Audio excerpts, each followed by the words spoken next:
Next point is what, next point is average velocity and average speed. Last video में हम लोग ने क्या क्या देखा था, what is rectilinear motion, what is displacement, what is path length. Next point is what, average velocity and average speed. Student बहुत confuse होते हैं यहाँ पे, उनको लगता है velocity and speed is same, लेकिन उसमें भी कंडीशंस आते हैं। देखो कैसे कैसे सॉल्व करेंगे।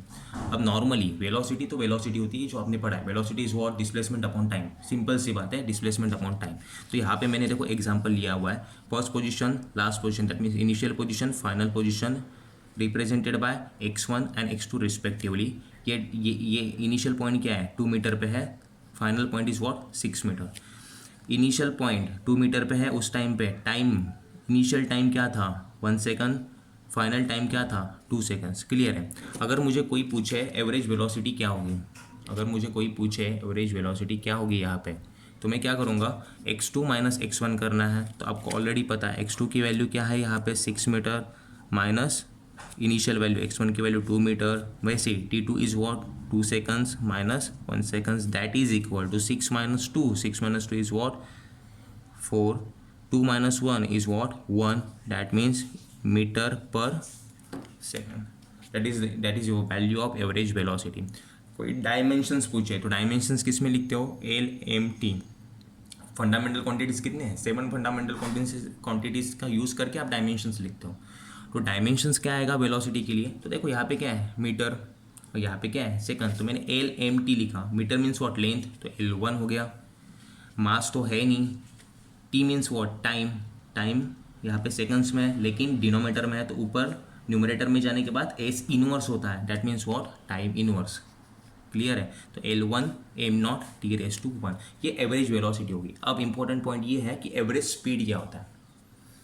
अब ध्यान देना, एवरेज वेलोसिटी लिखते वक्त मैंने क्या लिखा है, वेक्टर फॉर्मेट में लिखा है, दिख रहा है, ओके वेक्टर फॉर्मेट में लिखा है। अब चेंजेस कैसे आएंगे, देखो average speed is equal to what, M N scalar में लिखा है, that is equal to path length upon time. यहाँ पे मैंने क्या कहा, डिस्प्लेसमेंट अपॉन टाइम, यहाँ पे मैं क्या लिख रहा हूँ, पाथ लेंथ अपॉन टाइम लिख रहा हूँ। अब फर्स्ट कंडीशन देखो, if magnitude of displacement is equal to magnitude of distance travel, magnitude of displacement is equal to magnitude of distance travel, then इसका मतलब ये है डिस्प्लेसमेंट का मैग्नीट्यूड और डिस्टेंस ट्रेवल का magnitude, that means what path length का magnitude, अगर दोनों का मैग्नीट्यूड सेम है at that time average velocity that is equal to average speed. इसका मतलब समझ लो क्या है, अगर कोई भी ऑब्जेक्ट अगर रेक्टिलिनियर मोशंस में ट्रैवल कर रहा है लेकिन ओनली इन फॉरवर्ड डायरेक्शंस, मतलब ये कोई भी ऑब्जेक्ट है ऑनली फॉरवर्ड डायरेक्शन। यहाँ पे हम लोग ने एग्जांपल देखा था, यही देख लेते हैं।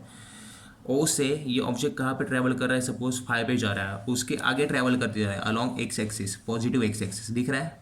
मैंने क्या कहा, कोई भी ऑब्जेक्ट 2 से 3 गया, then 3 to 4, then 4 to 5, at that time magnitude of displacement का मैग्नीट्यूड क्या हो जाएगा, 2 to 3 के लिए डिस्प्लेसमेंट का मैग्नीट्यूड क्या हो जाएगा 1, पाथ लेंथ भी क्या हो जाएगी 1, देन अगेन 3 to 4 के लिए पाथ लेंथ क्या हो जाएगी 2, हाँ तो डिस्प्लेसमेंट भी कितना हो जाएगा 4 - 2, अगेन 2 to 5 के लिए पाथ लेंथ क्या हो जाएगी 1 2 3, डिस्प्लेसमेंट भी क्या हो जाएगा 5 - 2 3। लेकिन ये सब पॉसिबल कब है, if object only travelling along positive x axis, समझ में आ रहा है। तो उस टाइम पे क्या हो रहा है, average velocity that is equal to average speed. Okay, अब सेकंड कंडीशन देखना, if object reverse in the direction then the magnitude of, अगर ऑब्जेक्ट की डायरेक्शंस रिवर्स हो रही है, यही एग्जांपल देख लेते हैं। जैसे first object travelling from 2 to 5, then 5 to 4 and then 4 to 1, 3 process में यहाँ पे बता रहा हूँ, 2 to 5, 5 to 4, 4 to 1।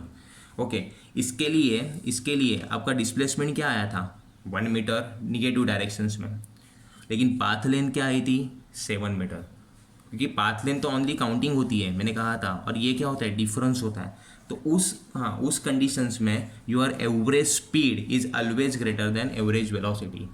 उस कंडीशंस के लिए आपकी एवरेज स्पीड ये हमेशा एवरेज वेलोसिटी से ग्रेटर होगी। ये पॉइंट्स को आपको याद रखना है, और ये होता है difference between average velocity and average speed. दोनों सेम कब रहेंगे, अगर कोई भी ऑब्जेक्ट सेम डायरेक्शंस में ट्रैवल कर रहा है, लेकिन वही ऑब्जेक्ट अगर कहीं पे जाके रिवर्स हो रहा है, तो उस टाइम पे पाथ लेंथ और डिस्प्लेसमेंट में डिफरेंसेस आएंगे और उसके वजह से एवरेज स्पीड क्या हो जाएगी, average speed is always greater than average velocity. Clear है?